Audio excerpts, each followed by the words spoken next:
So men and women are not the same either. And that, we see that in the transgender movement, all these people in the sports, like that guy that was on the swim team was it Pennsylvania or something, and, cooking all the women. There's looks like a trans guy here running in a 400-meter dash, and he's beating all the women by, he's just cooking them, okay? And then he'll get to the end, and he'll be like, yes, I'm the best. Yeah. But if another man went out there and raced against him, they'd cook him too, because he's just running against them because he can't beat the men. He's not a very good man, but men are so much more different than women that even not a very good man can just cook these the best of the best girls. You know what I'm saying? Yeah. And it is true. It's like the U.S. women's soccer team. They got beat by a group of a 14-year-old boys high school team. Yes. 14. We're not even talking about 18-year-olds. 14. Yeah. Look, they didn't get beat. They got beat soundly. I think it was 8-0 or and soccer is known for being frustrating because it's low scoring. I mean, you can have a soccer match that ends 0-1 or 1-2. So there's it's not like football where you're scoring 3 and 4 and 5 touchdowns every game. These games can go long. That young boys soccer team scored 8 goals. Right. That's almost unheard of in soccer at that level. And that's not even those boys are just they're just at their puberty level, so they've just started to turn into men. That they're you know what I mean? You're really not in your prime. I would say professional athletes, they're the very best, right around 30 years old. Yeah. Or maybe 29, 30. That's where they're the strongest. So these kids are not even halfway to that. And they're beating the best women in the U.S. in soccer. You know what I'm saying? It's a joke. And the WNBA thing that's going on right now, where these women are saying, we're not going to play if you don't pay us what you owe. The WNBA loses $40 million. Is going to lose $40 to $50 million this year. So the NBA pays for that. Yes. So they're losing $50 million.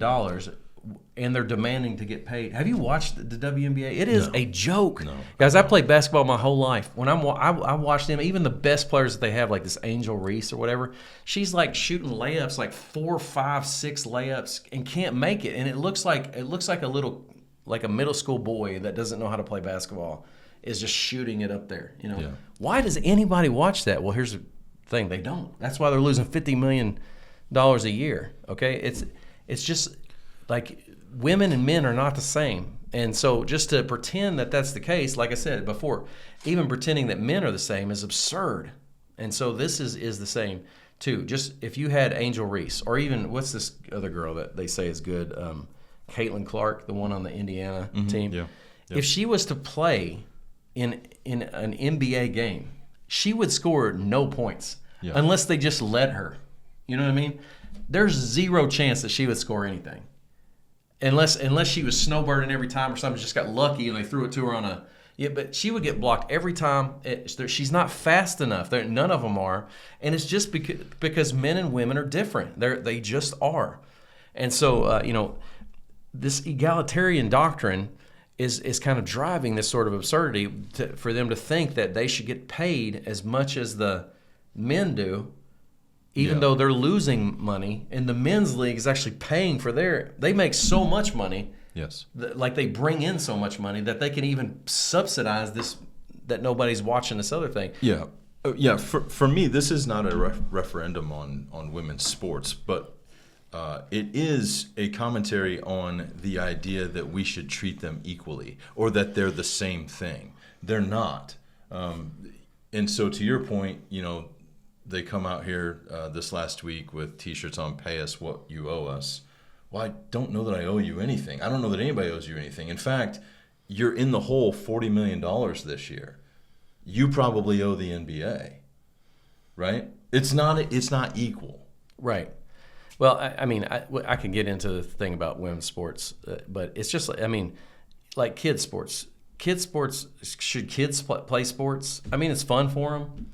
Is it particularly fun to watch kids sports? Now, you might be like, yeah, it is.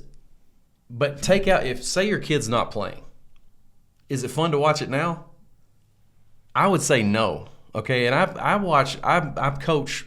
I'm coaching multiple teams every single season, like even in the intermediary season right now. And there's no way that I would do it or participate in it if my kids were not in it, because it's just awful. Like it's not good baseball. It's not, you know what I mean? It's just awful. Yeah. It's not entertaining. It's just frustrating and anxiety filled, because they'll hit it to the outfield and some kid will just run out there, grab the ball, but that's how I feel when I watch the WNBA too. Like I don't even watch it, but I'm just saying, like, and that's why I prefaced with, like, for me, like, I'm not suggesting that there's not a place for it. Like, there aren't some women or girls that watch it and enjoy it or learn from it.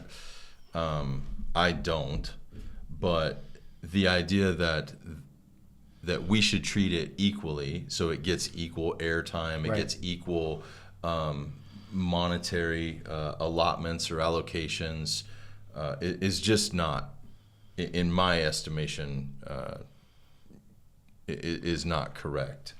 Right. Well, and since we're talking about this anyway, I'll just go ahead and get on it. There, men and women are supposed to be different. Okay, so we're talking about that. Men and women are not the same, but God desires that. He designed it that way. And so, women should do things that are feminine or that are meant for women to do. Men should not do feminine things. They shouldn't.